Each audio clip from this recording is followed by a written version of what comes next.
Prince's Nashville hot chicken is that standard when it comes to hot chicken, typically served bone-in and on a piece of white bread with pickles. But this is Smoky Dave, so typical is not good enough. Today we're going to be making the best version of Nashville hot chicken since Prince's, and we're going to smoke it, debone it, and serve it on garlic Texas toast with pickles and a vinegar coleslaw. Man, you smell pretty.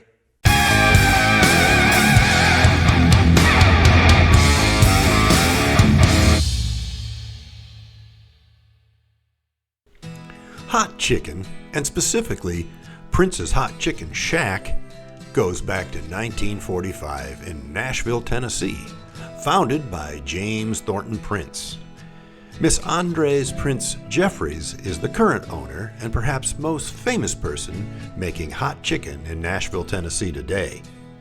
And there are many copycats, of course, who claim to have the best version, but of course, they don't. Because I do. You can all laugh now. Getting back to making our hot chicken. First, I start out by smoking some chicken thighs, legs, and even some full halves of chicken in the cold smoker with a little bit of applewood and pecan smoke. After several days in the vacuum pack, the smoke has fully penetrated the chicken, and we can begin to prep them for frying.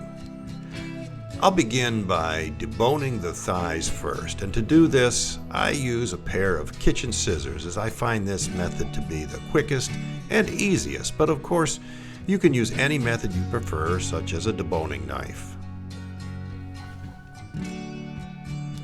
Be sure to feel around and get all that extra hard cartilage and excess fat, any extra skin. Cut that off so that you have a nice flat thigh when you are done.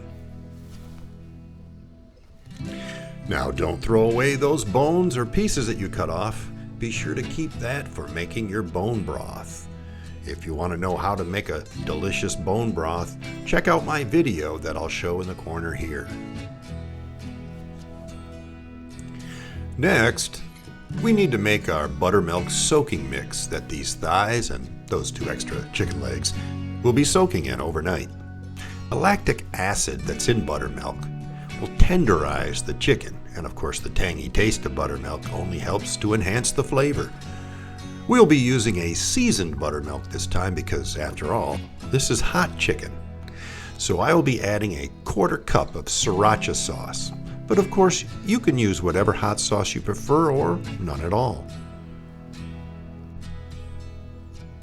The important thing is that we need these chicken pieces to marinate for at least 12 hours.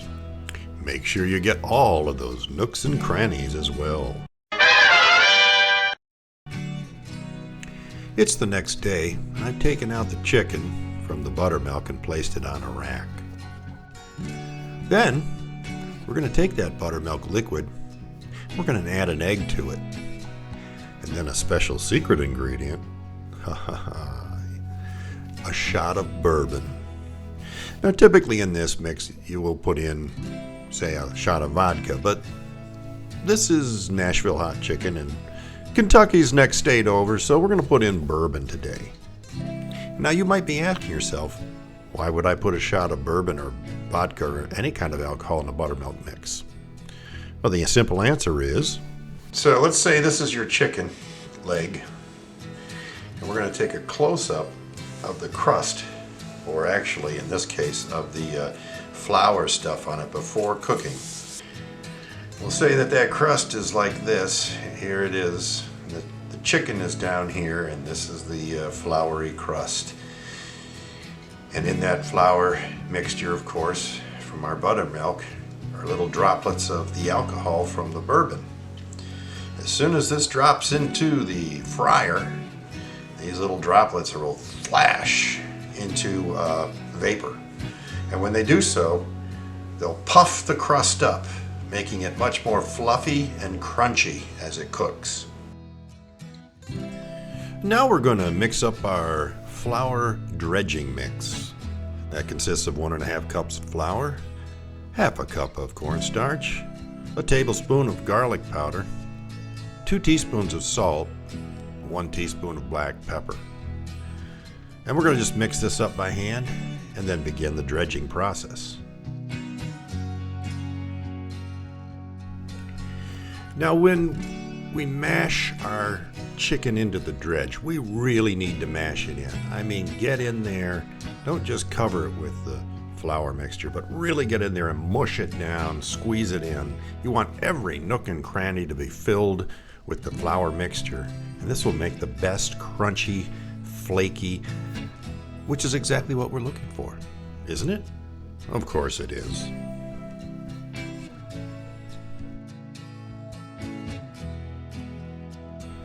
We're going to let that chicken rest for 20 to 30 minutes on the rack, fully coated. And while it's resting, we're going to make up our hot oil mix. 1 tablespoon of brown sugar, 3 tablespoons of cayenne pepper, 1 tablespoon of paprika, 1 tablespoon of chili powder, and a teaspoon of salt. Now you can use less cayenne pepper, but actually Prince's uses 4 tablespoons, but that's a little hot. On the grill, we fill our 5-quart chicken fryer to about halfway, which is about half a gallon of peanut or other high-temperature frying oil. Put the top on and then continue to check on the oil periodically until it reaches about 350 degrees Fahrenheit, 177 Celsius. Place the chicken in the pan and fry to a golden brown color and an internal temperature of 165 degrees or 74 Celsius. Make sure there are no areas of the chicken that are undercooked.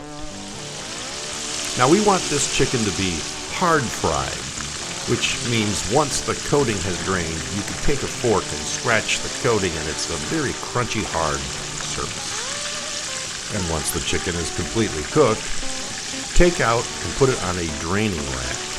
And then immediately scoop up about 1.5 to 2 cups of the hot oil into our spice mix, which hopefully you have sitting nearby.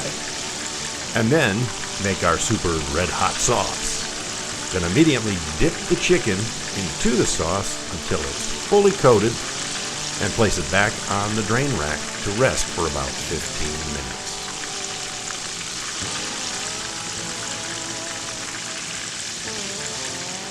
Now pickles are great on a hot chicken, but for a good sandwich, a nice acidic vinegar coleslaw will help cut the heat just a bit. So I whipped one up using one of those bags of angel hair sliced cabbage and added a 1/4 cup of thin sliced green onion, 1 teaspoon of black pepper, a 1/4 cup of olive oil, a 1/4 cup of vinegar, 1 tablespoon of honey, and you can optionally add a teaspoon of stone ground mustard and 1/2 teaspoon of celery seed. I didn't here because I didn't really have the celery seed, and I think this came out just fine the way it did. Back out at the grill, I decided to toast up some of this garlic buttered Texas toast on another frying pan. Now you could have just done that inside, but I wanted to be legit. As Johnny Bravo would say, "Oh mama, look at that chicken." Let's get this plated. We'll grab some of our toast over here and get it on the plate.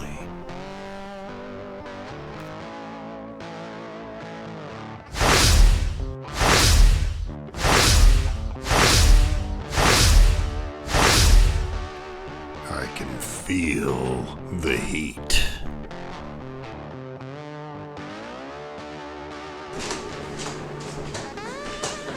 Well, folks, there's only one thing left to do.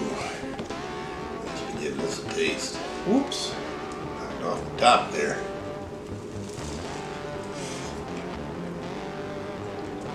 Oh. Once again, smoke comes through, even with all that heat. Even with all that heat, all that sweet. This is delicious. No wonder everyone loves a good Nashville hot chicken. Well, thank you everyone for watching this video. I hope you enjoyed watching me make this delicious hot chicken sandwich. Let me encourage you to try it for yourself. And I'd really appreciate it if you'd smash that like button, give us a big thumbs up, leave us a comment. And stay tuned for more content like this. And don't forget, it's no joke. Everything's better with smoke.